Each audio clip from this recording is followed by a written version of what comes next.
Hustisya ang sigaw ng mga kaanak at pamilya, maging na iba pa mga mangisda sa pagkamatay ng 3 nilang kasamahan nang salpukin ito ng oil tanker dyan sa Baho de Masinloc. Maging ang LGU ng Subic, kung bayan ng Subic, nangako rin magbibigay sila ng tulong sa mga kaanak ng mga biktima.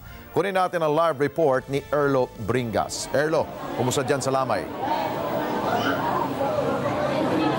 Alex, patuloy ang pagbuhos ng pakikiramay dito sa mga pamilya nitong 3 nasawi na mangisda matapos kang naging pagsalpok ng isang tanker sa kanilang bangka noong October 2. At ang tanging hiling ng mga pamilya ay sana raw agarang aksyon para mabigyan nila ng hustisya rin ang kanilang kaanak. Hustisya at tulong, yan ang panawagan ngayon ng mga pamilya ng nasawing mangingisda sa naganap na pagsalpok ng hindi patukoy na vessel sa bangka ng mga mangingisda hindi kalayuan sa Baho de Masinloc noong October 2 ng madaling araw. Habang nagpapatuloy ang investigasyon sa naganap na pagsalpok sa bangka ng mga mangingisda, patuloy ang panawagan naman ng mga kaanak katulad ng kaanak ni Romeo Mexico na isa sa mga crew ng bangka na nasawi.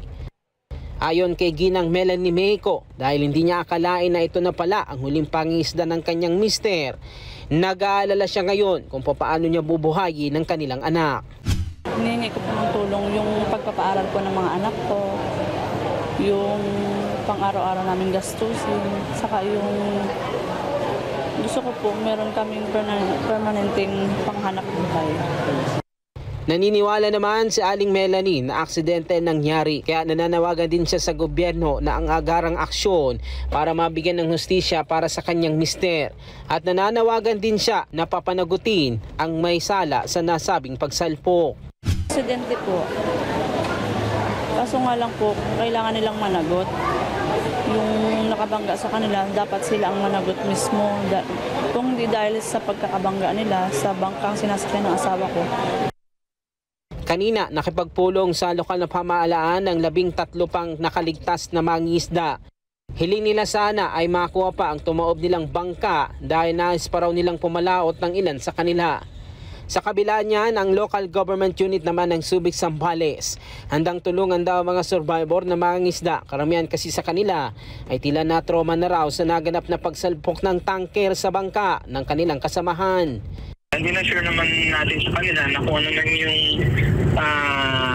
may tutulong ng LGU para sa kanila, i-extend naman natin sa kanila. Concern nila is kung paano daw mariretrieve yung bangka kasi nandun lang naman daw yun. Kaya ngayon, tinaplano namin kung paano mariretrieve yung bangka. Kung at the same time din, syempre, nawalan din sila ng kabuhayan, mabigyan sila ng tulong na pang-araw-araw nila hanggat hindi pa natatapos yung problema na ito. Ayon pa sa lokal na pamahalaan, kabilang din sa gagawin nilang inisyatibo ay ang pagbibigay ng karagdagang trabaho sa mga apektadong mangingisda. Sa pag-uusap namin kanina, karamihan sa kanila ay medyo trauma pa doon sa nangyari. At pinag-iisipan pa kung makabalik sila sa laot or hindi na. Ready naman ng LGU, ready naman kaming tumulong sa kanila na hanapan sila ng trabaho. Bukod sa pangingisda. Dagdag pa ng LGU, bagamat unang pagkakataon itong nangyari sa kanilang karagatan, magkakaroon na rin daw sila ng iba pang inisyatibo at patuloy ang gagawin nilang pakikipag-ugnayan sa iba pang ahensya upang hindi na maulit ang kaparehong insidente. 3 ang kinumpirmang patay ng PCG na tumaob na FB Derin, kabilang na dyan ang kapitan ng nasabing bangka. 4:20 ng umaga noong October 2, nakaangkla ang bangka ng mga mangingisda sa bahagi ng 180 nautical miles ng Agno, Pangasinan o 85 nautical miles mula sa Baho de Masinloc o Scarborough Shoal nang salpukin ito ng isang hindi patukoy na vessel. Ay naman sa mga mangingisda na survivor sa insidente, posibleng hindi daw nakita ng nasabing vessel ang kanilang bangka dahil sa dilim at sungit na rin ng panahon.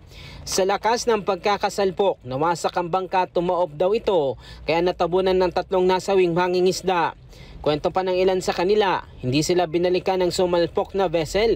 Sa halip sila na mismong nagtulong-tulong para makuha ang 3 nilang nasawing kasamahan para makabalik sila sa Infanta, Pangasinan kung saan sila nanggaling. Ang PCG Pangasinan naman naniniwalang dahil sa masamang panahon din kaya nagkaroon ng aksidente. Sa kabila nito, patuloy lang iniimbestigahan ang naganap na trahedya sa karagatan. Inaalam na rin nila kung sadyang iniwan ng nasabing vessel ang sinalpok na bangka ng mga mangingisda. Ito po yung very challenging part sa investigating team natin ngayon. Kaya po very technical po yung approach sila and they are expert on this. But it will take time po para maging po talaga natin, maging conclusive po talaga yung investigations po natin. May mga pangyayari pong ganito talaga, so we have conventions governing yung mga ganitong situations. Yan po sa daanan po talaga ng commercial vessels. No?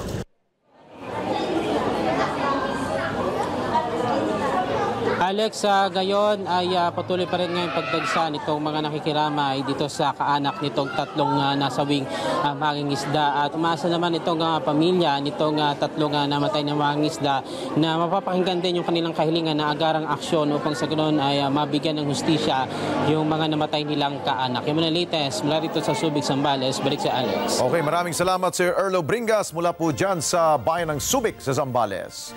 Maraming salamat sa inyo pong pagsubaybay sa Mata ng Agila Primetime. Para malaman ang matatag, matapang at matapat na mga balita, i-follow lamang at mag-subscribe sa AtNet25 TV.